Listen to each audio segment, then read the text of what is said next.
Tens of thousands of kids. Children in the Middle East being sold by their parents for food. Never knowing where they're going. Never seeing them again. I had to wonder when I read this. It says, as they were increased, so they sinned against me. Therefore I will change their glory into shame. They eat up the sin of my people, and they set their heart on iniquity. When you listen to the music and you watch what's going on in the new game shows and new TV shows, there's almost not a comedy show on TV you can watch without it being so filthy. It's just abominable before God. And there shall be like people, like priests. I will punish them for their ways and reward them for their doings. Action and reaction. You know, when you're young, you think you live forever. And you think you have plenty of opportunity and things you don't really worry about.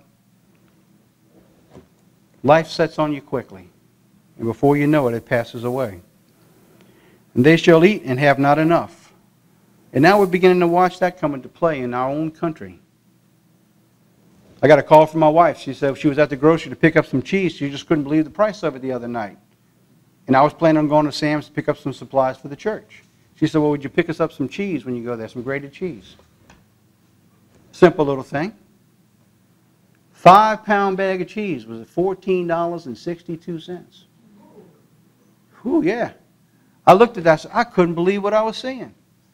Just a few months ago when I bought it, it was about $9.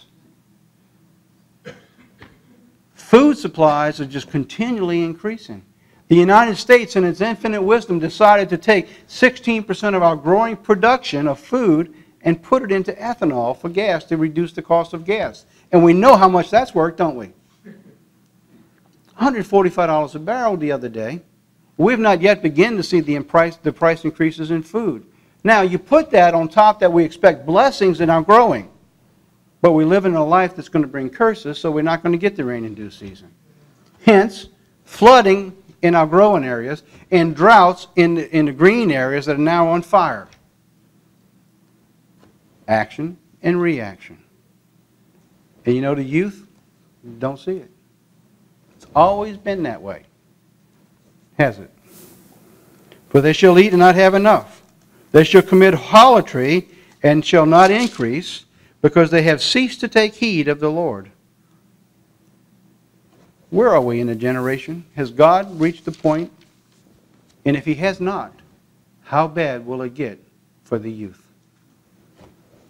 Now, I want to talk about a story. It's found in the book of Samuel. 1 Samuel chapter 3. 1 Samuel chapter 3.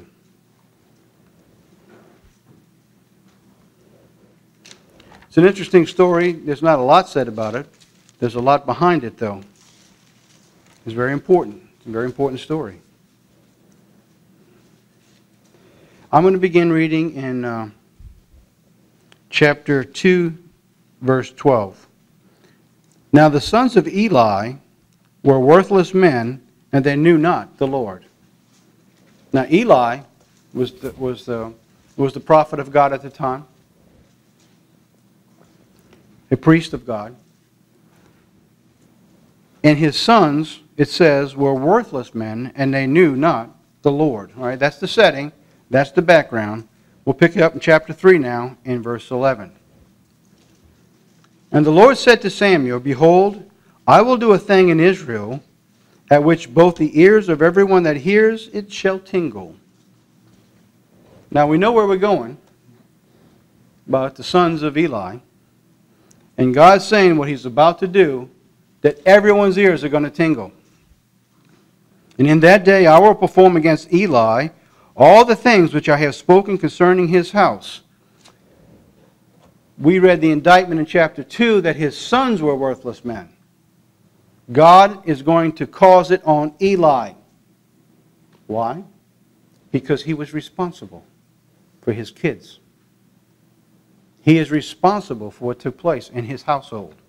Since he was the high priest and his sons were in the priesthood of the nation of Israel, he allowed the evil to creep into the house of God. And instead of Eli doing anything about it, he allowed it to take place. It says, in that day I will perform the things against Eli which I have spoken concerning his house, when I begin also to make an end. For I have told him that I will judge his house forever for the iniquity which he knows, because his sons have made themselves vile, and he restrained them not. The indictment is upon the parent by not taking on the responsibility to raise the child properly. Didn't matter if they listened or not listened. On his end, he still had to do it. You know, sometimes as a parent you do that and your children put you aside because they don't appreciate what you're doing. Hopefully one day they'll come back and be able to understand it. In verse 14 it says, and therefore I have sworn unto the house of Eli that the iniquity of Eli's house shall not be purged with sacrifice nor offering forever. In other words, they had reached the point that there was no returning. God had warned him. Who knows how many times he had warned him? He said if he didn't change, he was going to destroy his house. Eli didn't do a thing about it. He allowed it to take place. And God says, no amount of sacrifice now is going to stop what I'm about to do.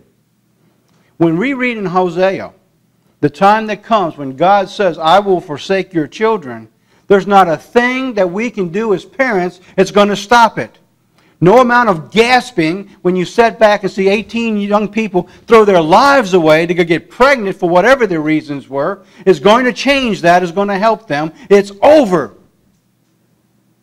It's over. The time to stop what's going on is now.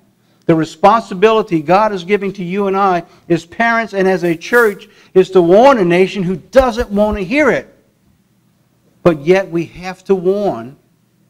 Otherwise, the time's coming, it's going to be too late. And God's going to put the indictment on you and I in saying, you knew the truth. I showed you, why didn't you tell them?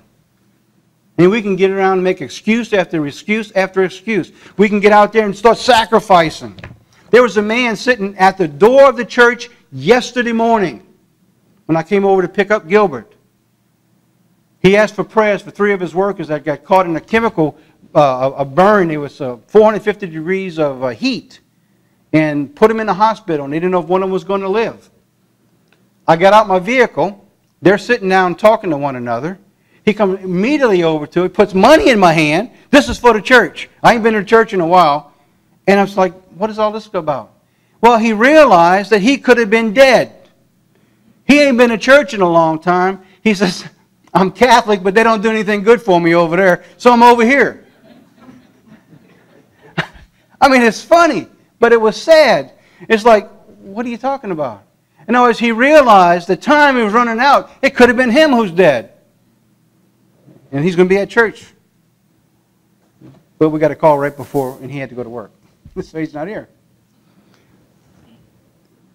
It's sad because you see, what's going to happen, it's going to be too late one day. Now's the time to put our energies forward, to put all the effort we can, to be able to help whoever we can.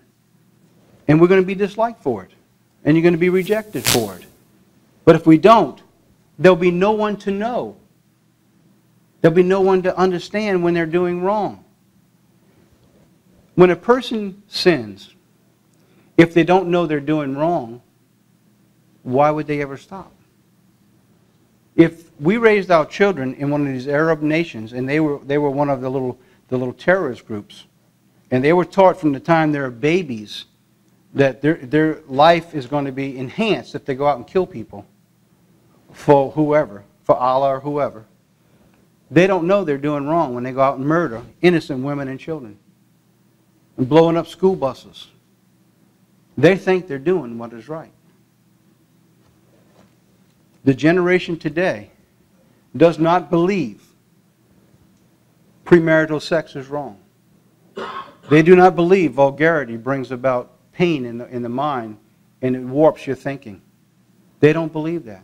They don't believe that it's wrong to be able to just go steal something that doesn't belong to you if you need it. I'm not saying all of them because there's a lot that do. But the majority do not. They think that it's okay because that's the way everybody does it. I was called down almost 10, 15 years ago when I talked against homosexuality. Said that you shouldn't say those things.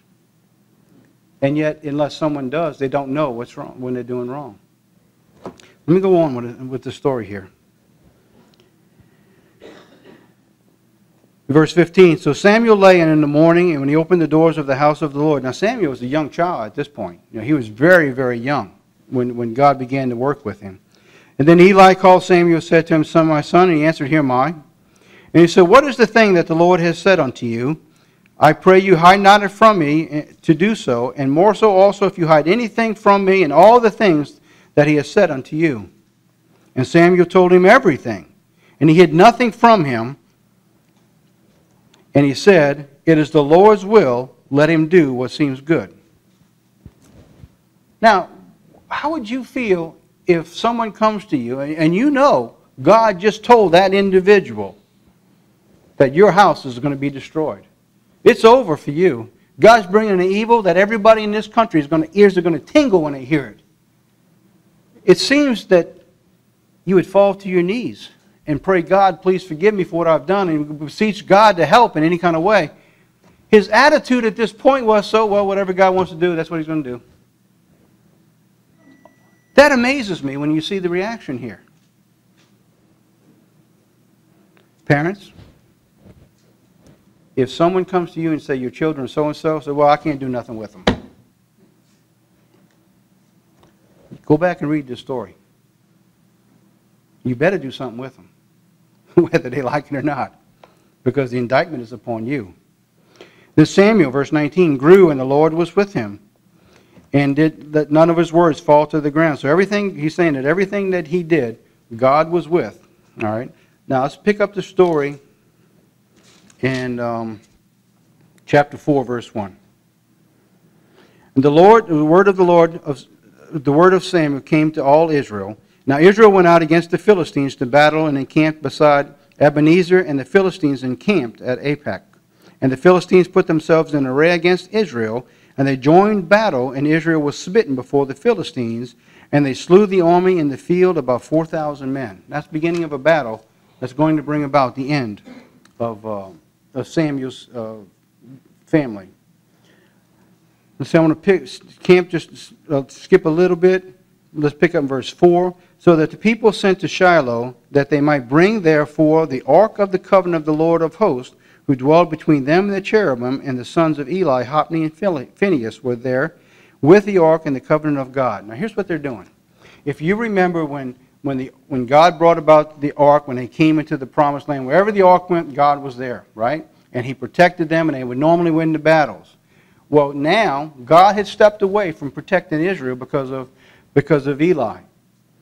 So they think they can go get the ark. Let's bring the ark. We'll go get God. We'll bring. It's like God is in his little box. So I just use him when I want him. When I'm finished with him, or bring him back to wherever he's at. Now that's the mindset of what we're reading here in the children of Israel. Why? Because they didn't have the leadership to show them the nature of God, to bring them to the repentance that they needed to go through. Now, he goes on. Verse 5. So then when the ark of the covenant of the Lord came into the camp, all Israel shouted with a great shout that the whole earth rang again. And when the Philistines heard the noise of the shout, they said, What means by the noise of this great shout in the camp of the Hebrews? And they understood that the ark of the Lord was coming to the camp. See, now God didn't send for this. They did. They just lost the battle. 4,000 men died. So let's go get God. But they didn't call to the priest. They asked God before them, why did we lose the battle? People today, when they're in trouble, they never stop to ask, how did this happen to me? What did I do? They always want to look to someone else and blame somebody else for what's going on in their lives. It was their fault. Or they did this to me, and I'm this way because of that. They never stop to ask, what happened? Why did we lose the battle? Go get God. Let's bring him in this little box over here, and we're going to win. All right, verse 6. So when the Philistines heard the noise with the shout, what do you mean by this great noise and the shout in the Hebrews? They knew that the Lord had came into the camp. So when the Philistines were afraid, they said,